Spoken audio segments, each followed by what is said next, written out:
Tiene la palabra Marcelo.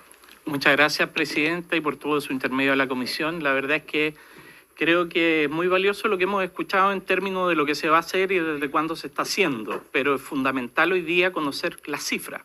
Y en ese contexto nos podemos remitir a la información que tenemos, la que disponemos tanto de la Contraloría como la que disponemos del Poder Judicial, que evidentemente si también tuviéramos una sola cifra contribuiría bastante, porque las cifras lamentablemente, y tal como lo vimos en la comisión investigadora anterior sobre el servicio de protección, hay claramente dificultades para tener las cifras al día y discrepancias importantes como las que manifestaron en su momento los honorables jueces que vinieron acá a presentar y que hablaban de 67.000 niños en lista de espera. Entendemos que no es la cifra que maneja el servicio, pero basándonos en los datos objetivos o por lo menos los informes que se nos han entregado, por favor vamos avanzando para hacerlo más rápido. En primer lugar está el informe de la Contraloría que cifraba hacia el año 2022 más de 28.000 niños en lista de espera. Es importante esta cifra porque, si bien es cierto, cuando comienza el servicio Mejor Niñez figuraba una cifra de 11.000 niños, hoy día ya una cifra entrado el proceso de instalación del servicio Mejor Niñez y reconocido por Contraloría, giraba en torno de los 28.000 niños. Y si uno, por favor, sigamos para adelante. Si uno mira la composición de esa lista de espera del año 2022, vemos que habían a la fecha del año 2015 ingresados, si no me equivoco, no veo bien los números, pero 13 niños componiendo la lista de espera vigente al año 2022 pues, en el informe de la Contraloría. Es decir, si no nos habíamos contactado con ellos, sino hasta ahora, claramente ahí tenemos un componente importante de niños que han pasado años y años y años en lista de espera de carácter ambulatorio. ¿Cuánto más grave es, por ejemplo, tener lista de espera en el sistema de cuidado alternativo, que tal como decía la directora, es la medida más gravosa?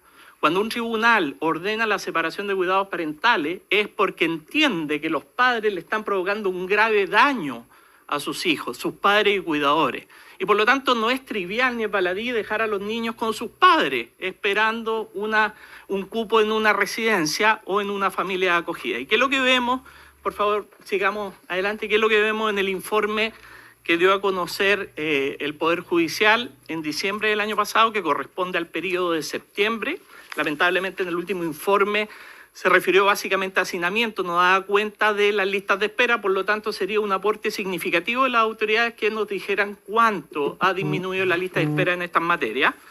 Y claramente uno puede observar como grandes números que tenemos 214 niños en espera en una residencia, 53 niños en espera en una residencia por más de 90 días. Nuevamente les pido acá a los honorables que se sitúen en la condición de un niño que está gravemente vulnerado en sus derechos, que está quedándose con cuidadores o con padres que pudieran estar lesionando mucho más sus derechos durante 90 días.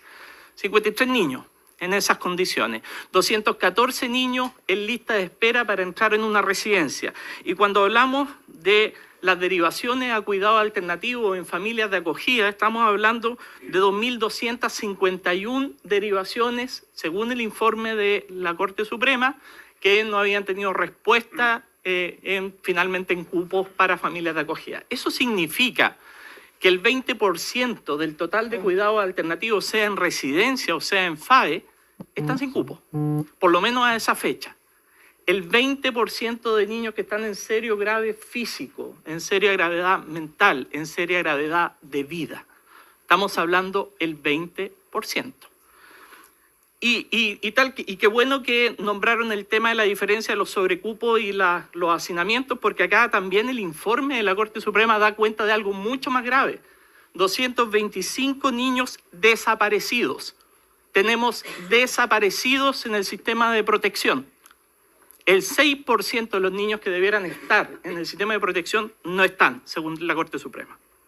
Por lo tanto, cifra el segundo informe o este informe de la Corte Suprema que entregó en diciembre en 45.000 los niños con medidas sin cumplimiento a la espera de ambulatorio. Cuando esto sucede, y ustedes tienen que ver esto como vasos comunicantes, cuando una residencia recibe niños de una alta complejidad, de un alto nivel de riesgo, y está adecuada para un perfil determinado de niños, si no cuenta con una oferta en el sistema ambulatorio, si no encuentra un psiquiatra, si no encuentra a alguien especialista en materia de salud mental para trauma complejo, ¿qué pasa en esa residencia? ¿Qué pasa si el perfil de riesgo del niño es mucho más alto que el resto de los niños? ¿Quién protege al resto de los niños? ¿Cómo se mantiene el modelo de intervención si no cuentan ni con los recursos técnicos ni con los recursos económicos para poder solventar esa necesidad? Y es más aún, si hoy día vamos a la realidad de la salud mental en nuestro país, ¿cuántos psiquiatras infanto-juvenil están disponibles en el sector público? ¿Cuántos de ellos están disponibles para Mejor Niñez? Sabemos nosotros si tenemos hoy día disponibilidad, aunque tengamos recursos, podemos llenarnos de licitaciones que van a quedar desiertas porque no vamos a tener equipos de trauma complejo, por ejemplo, para atender la realidad de las mujeres o de las niñas que han sido víctimas de explotación sexual comercial infantil.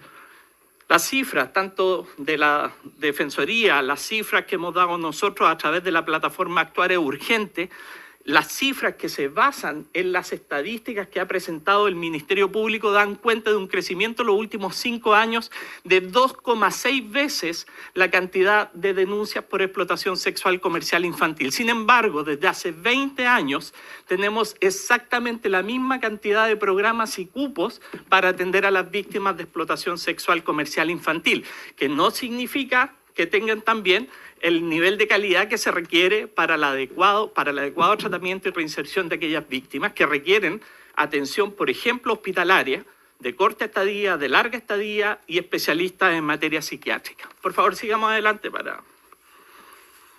Ahora bien, si uno hace un análisis detallado, se da cuenta de que efectivamente existen 100 niños aproximadamente en lista de espera para recibir en una residencia. Hoy día hay 43 residencias que hacia el año 2023 han cerrado, otras están en proceso, van a seguir cerrándose.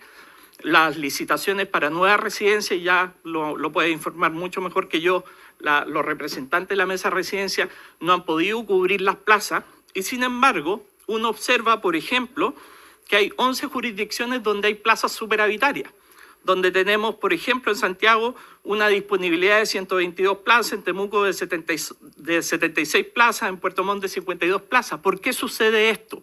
Porque por un lado hay un déficit y por el otro hay un superávit, que básicamente un problema de focalización, de mala planificación, de mal diseño, donde finalmente la necesidad no conversa con el perfil.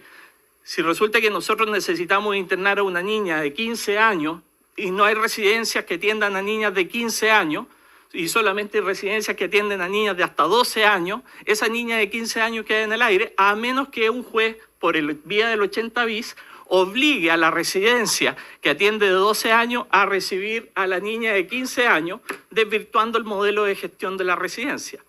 Por lo tanto, acá hay un problema claramente, y los números así lo evidencian en el informe que emite el Poder Judicial, de problemas de focalización de los perfiles adecuados de esas residencias para atender adecuadamente la demanda. Aquí hay un problema serio de planificación de demanda. Ahora bien, sigamos por favor para ir más rápido. Básicamente, si uno hiciera un análisis, porque acá no es una situación de un gobierno solamente, esto tiene que ver con varios gobiernos, esto tiene que ver con la apuesta que se ha hecho en materia de protección. Se ha desarrollado fuertemente que los modelos de cuidado alternativos fueran, de alguna forma, dando soluciones distintas a las condiciones del sistema residencial. Y por eso se eliminaron los CREA a raíz de la observación que se hizo el año 2018 del Comité de Derechos del Niño y se avanzó en modelos de residencias familiares bajo un modelo específico. Sin embargo, no se atendió directamente y con la misma fuerza lo que tanto la legislación internacional como los distintos organismos internacionales, como también las sugerencias que se hacen en la Convención Americana, en la Convención de los Derechos del Niño, en las directrices del Comité de Derechos del Niño, de avanzar hacia el acogimiento familiar y hacia respetar el derecho a vivir en familia. Vamos adelante para saltarme todo esto. Ahora bien, sigamos para adelante porque creo que esto todos lo conocen, lo hemos repetido varias veces, vámonos mejor a los números. Por favor, una antes, otra antes, el cuadrito. quiero ir más allá. A ver, ustedes ven ahí que de tanto los contextos internacionales que sugieren la necesidad urgente de considerar el sistema residencial como la última ratio y fortalecer los modelos de acogimiento familiar, e incluso en la ley del nuevo servicio establece la perentoriedad de avanzar en la desinternación de los niños de 0 a 3, lejos de ir hacia la desinternación de ese grupo, vamos viendo cómo va avanzando. Y por cierto que aquí también hay razones, tal como lo explicaba la directora, en donde ha emergido una mayor demanda que no ha tenido respuesta. Y acá la solución no está en abrir nuevas residencias, sino que en generar modelos alternativos que sean eficaces, que sean pertinentes, que tengan recursos adecuados. Ahora, nosotros, por favor, siga adelante para... Bueno, no hay cuestionamiento, creo que todos los gobiernos han hablado exactamente lo mismo, que tenemos que avanzar en el tema familia de acogida. Bueno, la pregunta es ¿por qué no lo hemos hecho? O sea, ¿por qué no contamos con programas, estrategias para reducir la cantidad de niños en instituciones a partir de la reintegración familiar?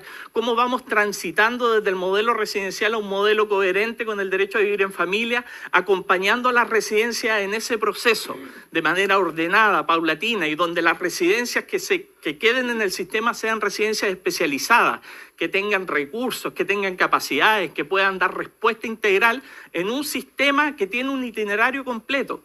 Transitar en ese proceso de instituciones que funcionan hacia modalidades de acompañamiento familiar. ¿Y cómo se hace? Bueno, efectivamente, si uno mira los números, vamos a ver que el 80% de los niños que están con cuidados alternativos aparecen estando en familias de acogida. Sin embargo, el gran componente de esas familias de acogida son familias extensas, son familias del mismo núcleo familiar y por lo tanto no necesariamente cuentan con las herramientas, los recursos necesarios para poder cumplir tanto con la reunificación familiar como también con ese espacio de protección que se requiere con necesidades de carácter especial. Nosotros hemos impulsado con otras fundaciones, hemos levantado recursos para apoyar al servicio, para apoyar a la institucionalidad, junto con el Servicio Social Internacional, a hacer esa transición.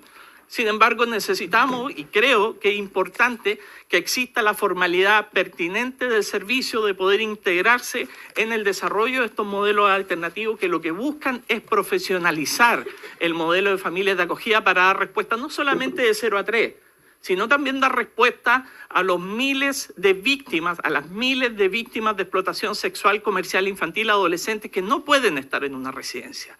Donde finalmente lo que estamos viendo es que por muy buen estándar que tengan las residencias, por muy buena gestión interna que tengan las residencias, hay problemáticas que requieren el apoyo de una familia especializada, capaz de resolver y apoyar el trabajo que se requiere para un modelo de trauma complejo. Sigamos adelante, por favor.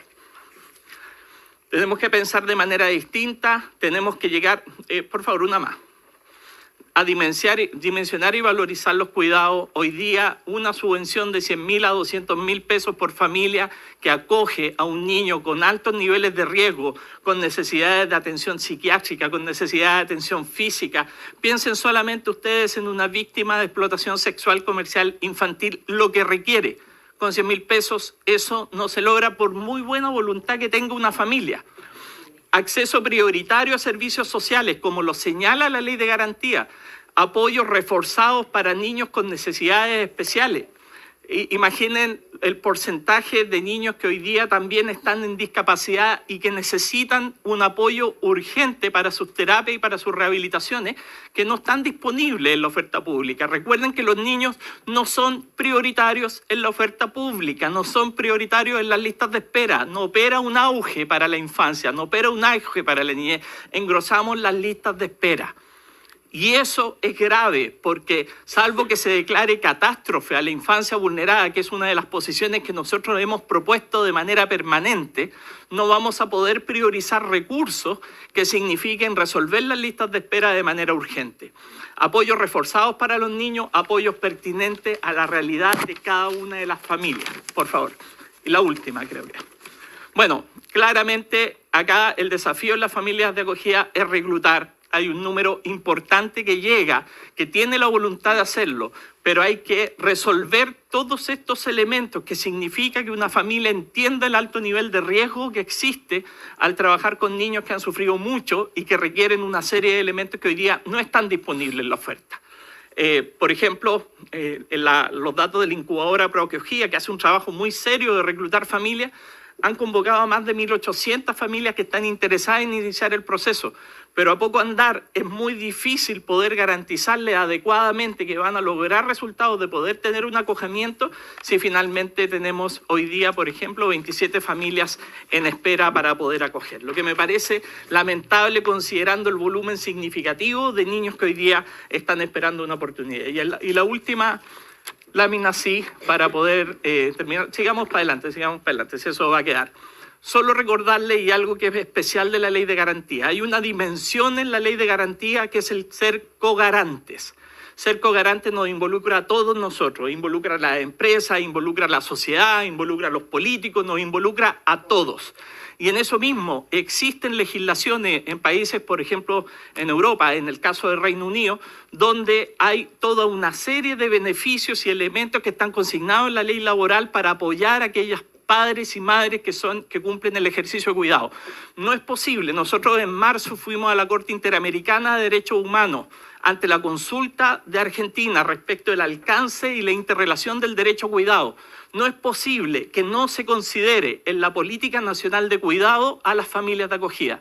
No es posible que la primera responsabilidad de cuidado que tiene que tener nuestro país es con los niños que están vulnerados en sus derechos, con el derecho a vivir en familia y con el derecho preferente de padres y cuidadores a cuidarlos. Y para eso se requieren recursos, se requiere apoyo para la reunificación familiar y para contar con modelos de cuidado alternativos que garanticen el derecho a vivir en familia. Muchas gracias, presidente. Muchas gracias, Marcelo. De verdad que lo que usted menciona es un poco lo que uno recibe desde las mismas residencias, desde los mismos funcionarios. Ya vamos a hablar con Erika, pero antes el diputado Undurraga quiere hacer una pregunta. Para hacer la exposición de Marcelo. Esas 27 familias que hoy día que están como en la lista de espera sin poder participar del sistema, según tu experiencia y lo que tú ¿es un problema de gestión por el otorgamiento de estos niños hacia esas 27? ¿O también hay problemas legales que nosotros podríamos solucionar para que esto sea más fluido? Hoy día es básicamente problemas de gestión. Yo creo que sería... Yo sé que uno piensa que la mayor parte de estas soluciones son de carácter legal, pero contar con un servicio que haga adecuadamente el matching de las familias, que pueda proveerlo rápidamente, que empiecen todos estos procesos de acuerdo a la focalización, lo que estamos viendo, por ejemplo, en materia de oferta. En materia de oferta, gran parte de esto se podría haber solucionado avanzando en la medida de que hubiese habido una planificación adecuada de los cupos de acuerdo a los perfiles. Y fíjense ustedes cuando ven el informe de la Contraloría del año 2022, uno de los detalles más relevantes, que no lo quise mencionar porque no venía al caso, pero dada la pregunta, dice: el SNP no cuenta con un procedimiento en el cual se precise y detalle la participación de los directores regionales. ¿Cómo voy a focalizar adecuadamente la oferta si no tengo la mínima herramienta de gestión, que es que los directores regionales estén apuntando cuál es la oferta que necesita su región? Lo mismo en cuidado alternativo y en familias de acogida. La ley de garantías no. Gracias.